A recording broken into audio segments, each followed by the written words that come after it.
শুভ দুপুর বন্ধুরা।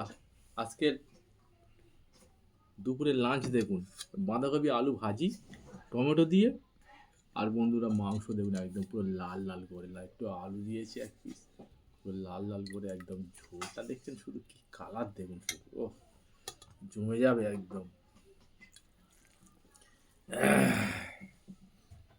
তো শুরু করছি, বিসমিল্লাহ।